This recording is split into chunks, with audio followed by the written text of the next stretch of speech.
നമസ്കാരം, ജന്മഭൂമിയിലേക്ക് സ്വാഗതം. വാർത്തകൾ ചുരുക്കത്തിൽ. ശബരിമല സ്വർണ്ണക്കൊള്ളക്കേസ് അന്വേഷണത്തിൽ യാതൊരു സ്വാധീനത്തിനും വഴങ്ങരുതെന്ന് പ്രത്യേക അന്വേഷണ സംഘത്തിന് ഹൈക്കോടതി നിർദ്ദേശം. അയ്യപ്പന്റെ അമൂല്യ സ്വത്തുക്കൾ നഷ്ടമായ കേസിൽ ഉന്നത സ്വാധീനത്തിന്റെ സാധ്യത കൂടി കണക്കിലെടുത്താണ് അന്വേഷണം കോടതിയുടെ കർശന മേൽനോട്ടത്തിലാക്കിയതെന്നും വ്യക്തമാക്കി. SIT അന്വേഷണത്തിൽ കോടതി തൃപ്തി രേഖപ്പെടുത്തി. അന്വേഷണം പൂർത്തിയാക്കാൻ 6 ആഴ്ച കൂടി അനുവദിച്ചു. കൂടുതൽ അംഗങ്ങളെ ഉൾപ്പെടുത്താനും അനുമതി നൽകി. ഏതെങ്കിലും ഉദ്യോഗസ്ഥരെ ടീമിൽ ഉൾപ്പെടുത്തുമ്പോൾ കോടതിയെ അറിയിക്കണം. കേസ് 19-ന് വീണ്ടും പരിഗണിക്കും. ദ്വാരപാലക വിഗ്രഹ കേസിൽ 15 പ്രതികളിൽ 9 പേരെ അറസ്റ്റ് ചെയ്തെന്ന് SIT കോടതിയെ അറിയിച്ചു. 1998 UB ഗ്രൂപ്പ് സ്വർണം പൂശിയതുമായി ബന്ധപ്പെട്ട നിർണായക രേഖകൾ ലഭിച്ചതായും SIT റിപ്പോർട്ടിൽ പറയുന്നു.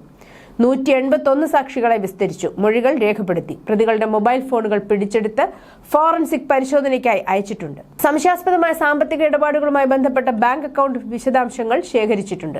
രേഖകളിലെ കൈയക്ഷരവും ഒപ്പുകളും താരതമ്യം ചെയ്യുന്നതിനുള്ള നടപടികളും സ്വീകരിച്ചിട്ടുണ്ട്. സന്നിധാനത്തെ യഥാർത്ഥ പ്ലേറ്റുകളിൽ നിന്ന് ശേഖരിച്ച സാമ്പിളുകൾ വിക്രം സാരാഭായ് സ്പേസ് സെന്ററിൽ VSSC ശാസ്ത്രീയ പരിശോധനകൾക്ക് അയച്ചു. അതിന്റെ ഫലങ്ങൾ ലഭിച്ചിട്ടില്ലെന്നും SIT അറിയിച്ചിട്ടുണ്ട്. തിരുവനന്തപുരത്തിന് കേന്ദ്ര സർക്കാരിന്റെ സമ്മാനം. നാഷണൽ ഫിഷറീസ് ഡെവലപ്മെന്റ് ബോർഡിന്റെ NFDP പ്രാദേശിക കേന്ദ്രം തിരുവനന്തപുരത്ത് സ്ഥാപിക്കും. ഇതിനുള്ള തീരുമാനം കേന്ദ്രമന്ത്രി രാജീവ് രഞ്ജൻ ലാലൻ സിംഗ് അറിയിച്ചു. ഹൈദരാബാദിൽ നടന്ന NFDB യോഗത്തിനിടെയാണ് അദ്ദേഹം ഈ പ്രഖ്യാപനം നടത്തിയത്. കേന്ദ്രം സ്ഥാപിക്കാനുള്ള എല്ലാ പ്രാഥമിക നടപടിക്രമങ്ങളും പ്രധാനമന്ത്രിയുടെ തിരുവനന്തപുരം സന്ദർശനത്തിനു മുമ്പ് ഉണ്ടാകും. കേന്ദ്ര സഹമന്ത്രി ജോർജ് കുര്യന്റെ നിർദ്ദേശപ്രകാരമാണ് ഈ തീരുമാനം. അർഹരായ മുഴുവൻ ആളുകളെയും വോട്ടേഴ്സ് ലിസ്റ്റിൽ ഉൾപ്പെടുത്താൻ അടിയന്തര നടപടികൾക്ക് സർക്കാർ തീരുമാനമെടുത്തെന്ന് മുഖ്യമന്ത്രി പിണറായി വിജയൻ. മതിയായ രേഖകൾ കൈവശമില്ലാത്തവർക്ക് യുദ്ധകാലാടിസ്ഥാനത്തിൽ രേഖകൾ ലഭ്യമാക്കുന്നതിനുള്ള നടപടികൾ സ്വീകരിക്കാൻ ജില്ലാ കളക്ടർമാർക്ക് നിർദ്ദേശം നൽകി. രേഖകൾ കിട്ടാൻ ഒരു ഫീസും ഈടാക്കുന്നതല്ല. ഏതെങ്കിലും ഫീസ് ഉണ്ടെങ്കിൽ അത് ഈ കാലയളവിൽ ഒഴിവാക്കും. കാണാതായ യുവാവിന്റെ മൃതദേഹം കുമ്പളങ്ങി കായലിൽ കണ്ടെത്തി. ഫോർട്ട് കൊച്ചി അമരാവതി കൊലയാത്ത് തോമസ് ജോസിയുടെ മകനായ സ്റ്റീവോ തോമസിന്റെ ജഡമാണ് കുമ്പളങ്ങി പഴയ പോസ്റ്റ് ഓഫീസ് കിഴക്കുഭാഗത്തുള്ള കായലിൽ കണ്ടെത്തിയത്. ഇയാൾക്ക് 22 വയസ്സായിരുന്നു. കഴിഞ്ഞ വെള്ളിയാഴ്ച രാത്രി വീട്ടിൽ നിന്നും ഇറങ്ങിപ്പോയെന്നും പിന്നീട് തിരിച്ചു വന്നില്ലെന്നും കാണിച്ച് ബന്ധുക്കൾ പോലീസിൽ പരാതി നൽകിയിരുന്നു. കായലിൽ ഒഴുകി നടക്കുന്ന മൃതദേഹം മുൻ പഞ്ചായത്ത് അംഗം ആന്റണി പെരുമ്പിള്ളിയും കുഞ്ഞുമോൻ കരിപ്പോട്ടും ചേർന്ന് പൊക്കിയെടുത്ത് കരയ്ക്കെത്തിക്കുകയായിരുന്നു. UAEയിൽ സമൂഹമാധ്യമ ഇൻഫ്ലുവൻസറായ മലയാളി യുവതിയുടെ ചിത്രങ്ങൾ മസാജ് സെന്ററുകളുടെ പരസ്യത്തിനായി ദുരുപയോഗം ചെയ്ത സംഭവത്തിൽ കണ്ണൂർ സ്വദേശിയെ അജ്മാൻ പോലീസ് അറസ്റ്റ് ചെയ്തു.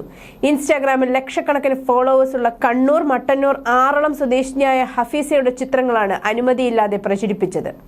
ഷാർജയിലെ പ്രമുഖ കമ്പനിയിൽ ജോലി ചെയ്യുന്ന ഹഫീസ UAE സർക്കാരിന്റെ ലൈസൻസോടെ ബ്ലോഗിംഗും സോഷ്യൽ മീഡിയ മാർക്കറ്റിംഗും നടത്തിവരികയായിരുന്നു. ശബരിമല സ്വർണ്ണക്കൊള്ളക്കേസിൽ റിമാൻഡിൽ കഴിയുന്ന ബെല്ലാരിയിലെ സ്വർണ്ണ വ്യാപാരി ഗോവർദ്ധനും തിരുവിതാംകൂർ ദേവസ്വം ബോർഡ് മുൻ പ്രസിഡന്റ് A. പത്മകുമാറും നൽകിയ ജാമ്യ ഹർജികൾ ഹൈക്കോടതി ഇന്ന് വീണ്ടും പരിഗണിക്കും. ശബരിമല സ്വർണ്ണക്കൊള്ളയിൽ CBI അന്വേഷണം ആവശ്യപ്പെട്ട് BJP സംസ്ഥാന അധ്യക്ഷൻ രാജീവ് ചന്ദ്രശേഖർ നൽകിയ ഹർജിയും ഹൈക്കോടതി ഇന്ന് പരിഗണിക്കും. നിരപരാധിയാണെന്നും ശബരിമലയ്ക്ക് വലിയ തോതിൽ സംഭാവനകൾ നൽകുന്ന വ്യക്തിയാണെന്നുമാണ് സ്വർണ്ണ വ്യാപാരിയായ ഗോവർദ്ധൻ ജാമ്യ ഹർജിയിൽ വാദിക്കുന്നത്. ഉണ്ണികൃഷ്ണൻ പോറ്റിയിൽ നിന്ന് ലഭിച്ച 400 ഗ്രാമിലധികം സ്വർണം ശബരിമലയിലേതാണെന്ന് തിരിച്ചറിഞ്ഞപ്പോൾ തന്നെ 10 ലക്ഷം രൂപ DD ആയും 10 പവൻ മാലയായും തിരികെ നൽകിയിട്ടുണ്ടെന്നും ഇതുവരെ 1.5 കോടി രൂപ ക്ഷേത്രത്തിന് നൽകിയ തനിക്ക് തട്ടിപ്പ് നടത്തേണ്ട സാഹചര്യമില്ലെന്നുമാണ് ഗോവർദ്ധന്റെ വാദം. അന്വേഷണ സംഘത്തിന്റെ കണ്ടെത്തൽ പൂർണ്ണമായും നിഷേധിക്കുകയാണ് ഹൈക്കോടതിയിലെ ജാമ്യാപേക്ഷയിൽ തിരുവിതാംകൂർ ദേവസ്വം ബോർഡ് മുൻ പ്രസിഡന്റ് A. പത്മകുമാറും. ദേവസ്വത്തിന്റെ ഭരണപരമായ പദവിയിലിരുന്ന തനിക്ക് ജീവനക്കാരെ ശബരിമലയിൽ ജോലിയുടെ ഭാഗമായി നിയന്ത്രിക്കാനുള്ള ചുമതലയാണ് ഉണ്ടായിരുന്നതെന്നും കൂട്ടായ്മയിലല്ലാതെ ഒറ്റയ്ക്കൊരു തീരുമാനവും എടുത്തിട്ടില്ലെന്നുമാണ് വാദം. സ്വകാര്യ ആശുപത്രികൾക്ക് സമാനമായി പിങ്ക് നിറത്തിലുള്ള ഡ്രസ് കോഡ് സർക്കാർ ആശുപത്രികളിലും നടപ്പിലാക്കുന്നു. അനായാസം ധരിക്കാൻ സാധിക്കുന്ന ജാക്കറ്റും റാപ്പറുമാണ് ഇത്. ആദ്യഘട്ടത്തിൽ തിരുവനന്തപുരം മെഡിക്കൽ കോളേജ് SIT ആശുപത്രിയിൽ നടപ്പിലാക്കി. നിലവിലുള്ള മുണ്ടും ബനിയനും ആധുനിക കാലത്തിന് ചേർന്നതല്ലെന്ന ആക്ഷേപം ഉയർന്നിരുന്നു. ഡ്രസ് കോഡ് പരിഷ്കരിക്കണമെന്ന് മന്ത്രി വീണ ജോർജിന്റെ നിർദ്ദേശപ്രകാരമാണ് നടപടി. ആശുപത്രിയിലെ കൗണ്ടറിലും സമീപത്തെ ഇൻ-ഹൌസ് ഡ്രഗ് ബാങ്കിലും ഉൾപ്പെടെ പുതിയ ഡ്രസ് ലഭ്യമാകും. വിപണിയിൽ 690 രൂപ വിലയുള്ള ജാക്കറ്റും റാപ്പറും 299 രൂപയ്ക്കാണ് SITയിൽ ലഭ്യമാക്കുന്നത്. മറ്റ് സർക്കാർ ആശുപത്രികളിലും പുതിയ വേഷം ഉടൻ നിലവിൽ വരും. ജനറൽ വിഭാഗത്തിന് നിശ്ചയിച്ച കട്ട് ഓഫിനേക്കാൾ കൂടുതൽ മാർക്ക് നേടിയ സംവരണ വിഭാഗത്തിലെ ഉദ്യോഗാർത്ഥികൾക്ക് ജനറൽ കോട്ടയിൽ തന്നെ നിയമനം നൽകണമെന്ന് സുപ്രീം കോടതി. രാജസ്ഥാനിലെ കോടതികളിലേക്ക് നടത്തിയ റിക്രൂട്ട്മെന്റിൽ ജനറൽ വിഭാഗക്കാരെക്കാൾ മികച്ച പ്രകടനം സംവരണ വിഭാഗക്കാർ നടത്തിയതോടെ അവരുടെ കട്ട് ഓഫ് മാർക്ക് ഉയർന്നതുമായി ബന്ധപ്പെട്ട കേസിലാണ് ജസ്റ്റിസ് ദീപങ്കർ ദത്ത അധ്യക്ഷനായ ബെഞ്ച് വിധി പറഞ്ഞത്. 2023 മെയ്യിൽ നടത്തിയ എഴുത്തു പരീക്ഷയിൽ പട്ടികജാതി, മറ്റ് പിന്നാക്ക വിഭാഗം, OBC, ഏറ്റവും പിന്നാക്ക വിഭാഗം, MBC, സാമ്പത്തികമായി പിന്നോക്കം നിൽക്കുന്ന വിഭാഗം, EWS എന്നീ സംവരണ വിഭാഗങ്ങളിലെ ഒട്ടേറെ ഉദ്യോഗാർത്ഥികൾക്ക് ജനറൽ വിഭാഗത്തിലെ കട്ട് ഓഫിനേക്കാൾ കൂടുതൽ മാർക്ക് ലഭിച്ചു. പൊതുവെ മികച്ച പ്രകടനം നടത്തിയ അവരുടെ കട്ട് ഓഫ് മാർക്ക് ജനറൽ വിഭാഗത്തിൻ്റെതിനേക്കാൾ മുകളിലായി. ഇതോടെ ജനറൽ കട്ട് ഓഫിനേക്കാൾ കൂടുതൽ ലഭിക്കുകയും തങ്ങളുടെ സംവരണ വിഭാഗത്തിലെ കട്ട് ഓഫിനേക്കാൾ കുറവ് ലഭിക്കുകയും ചെയ്ത പട്ടികയിൽ നിന്ന് പുറത്തായ സംവരണ ഉദ്യോഗാർത്ഥികൾ ഹൈക്കോടതിയെ സമീപിക്കുകയായിരുന്നു.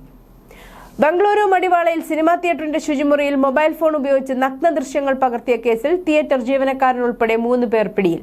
പിടിയിലായവരിൽ പ്രായപൂർത്തിയാകാത്ത ഒരു ആൺകുട്ടിയുമുണ്ട്. തിയേറ്റർ മാനേജ്മെന്റിനെതിരെയും പോലീസ് കേസെടുത്തിട്ടുണ്ട്. മടിവാളയിലെ സന്ധ്യ തിയേറ്ററിൽ ഇന്നലെ വൈകിട്ട് സിനിമ കാണാനെത്തിയ ടെക്കിയായ യുവതിയും കൂട്ടുകാരികളും നൽകിയ പരാതിയിലാണ് പോലീസ് കേസെടുത്തത്. ജീവനക്കാരനായ രാജേഷ്, ഇയാളുടെ സുഹൃത്ത് കമൽ, പ്രായപൂർത്തിയാകാത്ത ഒരു കുട്ടി, തിയേറ്റർ മാനേജ്മെന്റ് എന്നിവരെ പ്രതി ചേർത്താണ് പോലീസ് കേസെടുത്തിട്ടുള്ളത്. അമേരിക്കയിൽ നികിത ഗോഡിഷാലെ കൊലപ്പെടുത്തിയ കുറ്റകൃത്യത്തിന് തൊട്ടു പിന്നാലെ ഇന്ത്യയിലേക്ക് പലായനം ചെയ്ത കേസിൽ പ്രതിയായ അർജുൻ ശർമ്മ അറസ്റ്റിലായതോടെ തെലുങ്ക് യുവതിയുടെ കൊലയാളിയെ തേടിയുള്ള ഇന്റർപോളിന്റെ അന്താരാഷ്ട്ര വേട്ട തമിഴ്നാട്ടിൽ അവസാനിച്ചുവെന്ന് വൃത്തങ്ങൾ അറിയിച്ചു. ഡിസംബർ 31 രാത്രി 7-ന് ശേഷമാണ് കൊലപാതകം നടത്തിയതെന്നാണ് പ്രാഥമിക നിഗമനം. തിങ്കളാഴ്ചയാണ് ഇയാളെ അറസ്റ്റ് ചെയ്തത്. അറസ്റ്റിനെ കുറിച്ചുള്ള കൂടുതൽ വിവരങ്ങൾ ഇതുവരെ സ്ഥിരീകരിച്ചിട്ടില്ല. കഴിഞ്ഞ ഡിസംബർ വരെ ആപ്പിൾ തങ്ങളുടെ ഇന്ത്യൻ ഡീലർമാർ വഴി $50 ബില്യൺ ഐഫോണുകൾ കയറ്റുമതി ചെയ്തിട്ടുണ്ടെന്ന് ദ എക്കണോമിക് ടൈംസ് റിപ്പോർട്ട് ചെയ്തു. വിപണി മൂല്യം അനുസരിച്ച് ലോകത്തിലെ 2ാമത്തെ വലിയ കോർപ്പറേഷനാണ് ഈ ടെക് ഭീമൻ.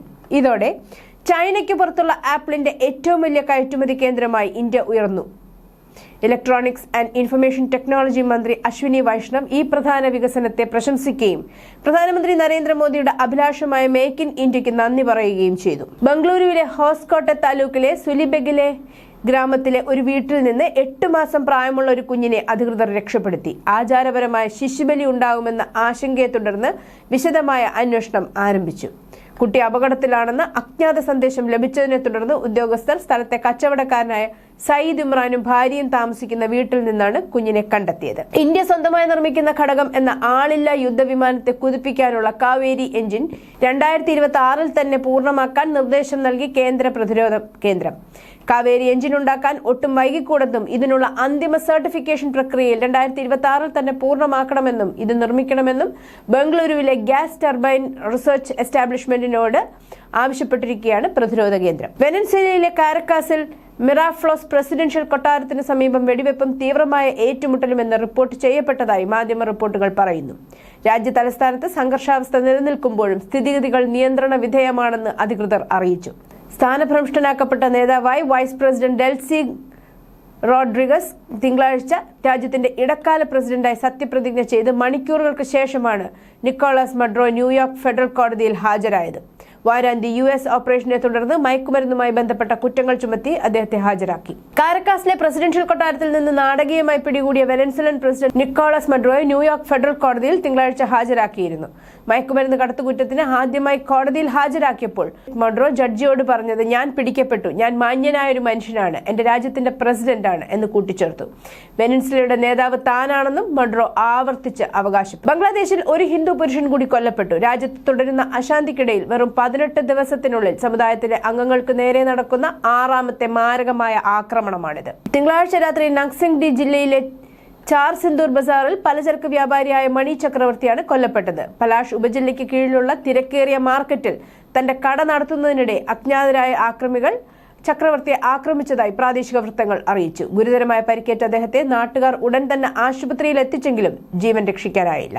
ബംഗ്ലാദേശിലെ ജൈനദ ജില്ലയിലെ കാളിഗഞ്ച് സബ് ഡിവിഷനിൽ 40 വയസ്സുള്ള ഒരു ഹിന്ദു സ്ത്രീയെ 2 ഭൂരിപക്ഷ മതവിഭാഗത്തിൽപ്പെട്ട പുരുഷന്മാർ കൂട്ടബലാത്സംഗം ചെയ്തതായി ആരോപിക്കപ്പെടുന്നു. പീഡനത്തിനു പുറമെ കുറ്റവാളികൾ സ്ത്രീയെ ഒരു മരത്തിൽ കെട്ടിയിട്ട് മുടി മുറിച്ചുവെന്നുമാണ് വിവരം. വൈസ് പ്രസിഡന്റ് JD വാൻസിന്റെ ഒഹായോയിലെ വീട്ടിലെ ജനാലുകൾ തകർക്കപ്പെടുകയും മറ്റു സ്വത്തുക്കൾക്ക് നാശനഷ്ടങ്ങൾ വരുത്തുകയും ചെയ്ത ഒരാളെ തിങ്കളാഴ്ച പുലർച്ചെ അറസ്റ്റ് ചെയ്തതായി US സീക്രട്ട് സർവീസ് അറിയിച്ചു. സിൻസിനാറ്റി ഡൗൺ ടൗണിന് കിഴക്കുള്ള വാൻസിന്റെ വീട്ടിലേക്ക് നിയോഗിക്കപ്പെട്ട സീക്രട്ട് സർവീസ് ഏജന്റുമാർ അർദ്ധരാത്രിക്ക് ശേഷം ഇയാളെ കസ്റ്റഡിയിലെടുത്തതായി US സീക്രട്ട് സർവീസിന്റെ കമ്മ്യൂണിക്കേഷൻസ് മേധാവി ആന്റണി ഗുഗ്ലിയൽമി വ്യക്തമാക്കി. News desk Janmabhumi.